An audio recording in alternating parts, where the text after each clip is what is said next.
ലീറ്റി തോട്ട്സിലേക്ക് എല്ലാവർക്കും സ്വാഗതം.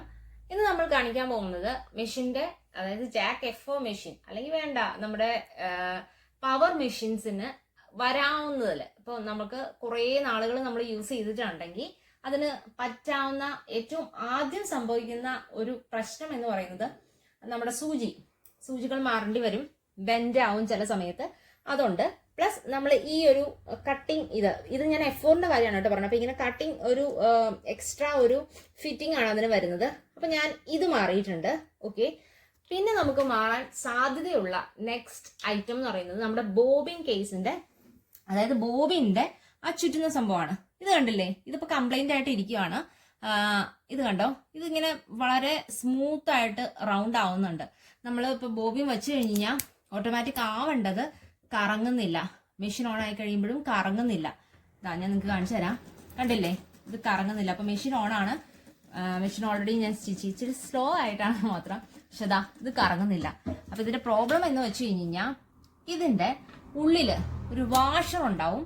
അപ്പൊ ആ വാഷർ പൊട്ടിയിട്ടുണ്ടാവാം. അതാണ് ഫസ്റ്റ് ഓപ്ഷൻ നമ്മൾ നോക്കും. പിന്നെ പുതിയ മെഷീൻ ആയതുകൊണ്ട് ഞാൻ പറഞ്ഞല്ലോ, പുതിയ മെഷീൻസ് ആവുമ്പോൾ ഏറ്റവും ആദ്യം സംഭവിക്കാവുന്ന ഒരു കാര്യം എന്ന് പറയുന്നത് വാഷർ പൊട്ടൽ എന്നുള്ള ഒരു സംഭവം മാത്രമാണ്.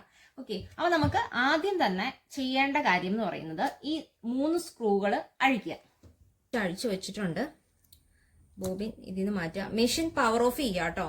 കാരണം നമ്മൾ ഇങ്ങനെയുള്ള എല്ലാം ചെയ്യുമ്പോൾ പവർ മെഷീൻസ് ആകുമ്പോഴത്തേക്കും മെഷീൻ ഓഫ് ചെയ്ത് വെക്കുന്നതാണ് കുറച്ച് നല്ലത്. ഓക്കെ, ഇതാ നമ്മൾ ഇവിടെ നിന്ന് ഇതെടുക്കാനായിട്ട് ഇച്ചിരി പാടുണ്ടാവും. കാരണം ഇതിന്റെ ആ ഒരു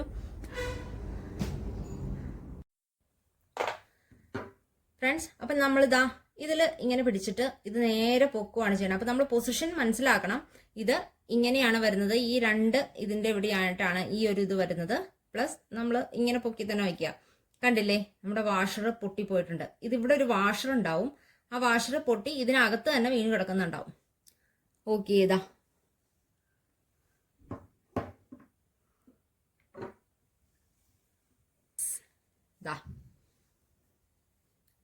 നമ്മുടെ വാഷർ പൊട്ടി 2 പീസായിട്ട് പോയിട്ടുണ്ട്. ഇത് ഭയങ്കര ഡ്രൈ ആയിട്ടുണ്ട് കേട്ടോ. വാഷർ നല്ല ഡ്രൈ ആണ്. ഓക്കെ, അപ്പൊ നമ്മൾ ഇതിനായിട്ട് പുതിയൊരു വാഷർ വാങ്ങിച്ചു. കണ്ടോ, കുറച്ചും കൂടി ഭയങ്കര സോഫ്റ്റ് ആണ് കേട്ടോ ഈ വാഷർ. ഇതിന്റെ ഇപ്പൊ റീറ്റെയിൽ പ്രൈസ് ഞാൻ വാങ്ങിച്ചപ്പോൾ വില എന്ന് പറയുന്നത് 35 രൂപയാണ് ആയിട്ടുള്ളത്. ഇന്നത്തെ വില കേട്ടോ. ഇന്ന ഒരു സമയത്ത് ഇത് പവർ മെഷീൻ, എല്ലാ പവർ മെഷീനും സെയിം ഈ ഒരു വാഷർ തന്നെയാണ് യൂസ് ചെയ്യുന്നതെന്നാ പറഞ്ഞത്. ഇത് പല കളേഴ്സിൽ ഉണ്ടാവും കേട്ടോ. എനിക്ക് കിട്ടിയത് ഗ്രീൻ ആണ്. ഓക്കെ, അപ്പൊ ദാ നമ്മളിത് ഇടുവാണ്. ഇതിലേക്ക് ഒന്ന് ഇട്ട് കൊടുക്കണം. വാഷറാണല്ലോ, അപ്പൊ അതുകൊണ്ട് തന്നെ കുറച്ച് ടൈറ്റ് ആയിട്ട് വേണം നമ്മൾ ഇടാനായിട്ട് കേട്ടോ. ഇച്ചിരി ഒന്ന് ബലം നമ്മൾ പിടിക്കേണ്ട ആവശ്യകതയുണ്ട്. ഓക്കെ,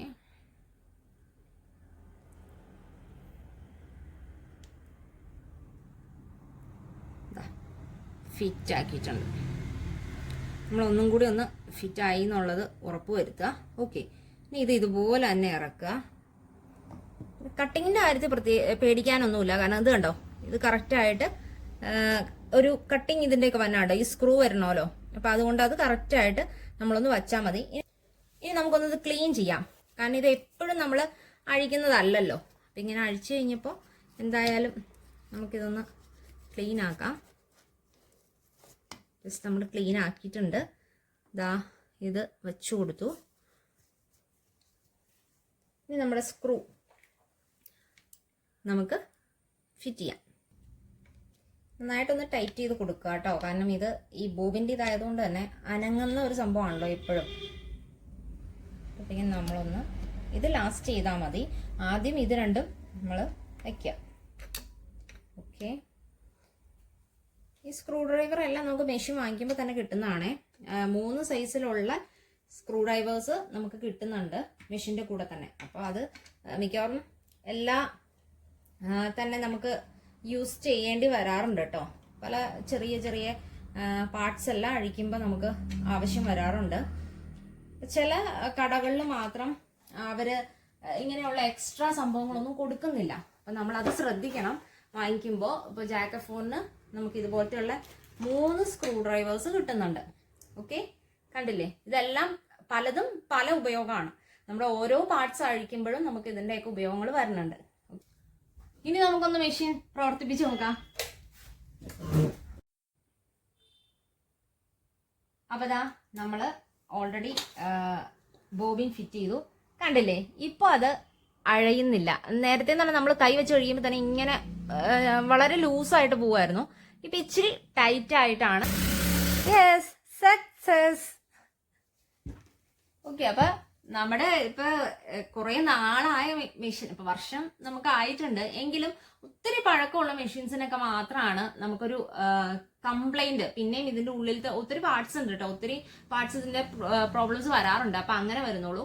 ഇനി നെക്സ്റ്റ് വരാൻ പോകുന്ന പ്രശ്നം എന്തായിരിക്കുന്നത് ഞാൻ മുൻകൂട്ടി ഒന്ന് പറയട്ടെ.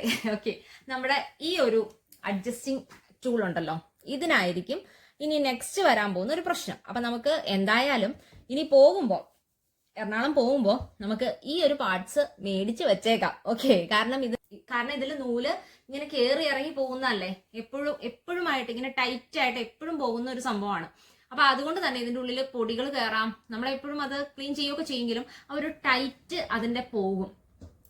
അപ്പൊ നമ്മള് മറ്റുള്ള മെഷീൻസിനൊക്കെ ടെൻഷൻ അഡ്ജസ്റ്റ് ചെയ്യില്ലേ, അപ്പൊ അതുപോലെയുള്ള ഒരു ട്രിക്കാണ് ഇതും പ്രവർത്തിക്കുന്നത്. അതുപോലുള്ള ഒരു ട്രിക്ക് വെച്ചിട്ടാണ് ഇത് പ്രവർത്തിക്കുന്നത്. ഓക്കെ, അപ്പൊ അതുകൊണ്ട് തന്നെ കുറെ കഴിയുമ്പോൾ ഇത് നൂല് ആ ടൈറ്റ് ഇല്ലാതെയാവും. കാരണം അത് മെറ്റലിൽ വരുന്ന തേയ്മാനങ്ങളാണ്. ഓക്കെ, മെഷീനിൽ വരുന്ന തേയ്മാനം, പ്രത്യേകിച്ച് പവർ മെഷീൻ എന്ന് പറയുമ്പോൾ വളരെ സ്പീഡിലായിരിക്കുമല്ലോ പോയിക്കൊണ്ടിരിക്കുന്നത്. അപ്പൊ നെക്സ്റ്റ് നമ്മുടെ പോകാൻ പോകുന്ന ഒരു സംഭവം എന്ന് പറയുന്നത് ഇതായിരിക്കും. അപ്പൊ ഇതിന്റെ പേര് കറക്റ്റ് അറിയാവുന്ന കൂട്ടുകാരുണ്ടെങ്കിൽ ഒന്ന് കമന്റ് ചെയ്തേക്കണേ. ഓക്കെ, അപ്പോൾ ഇനി പുതിയ യൂസ്ഫുൾ ടിപ്സും വീഡിയോസും ഒക്കെ ആയിട്ട് നമുക്ക് കാണാം. ബൈ.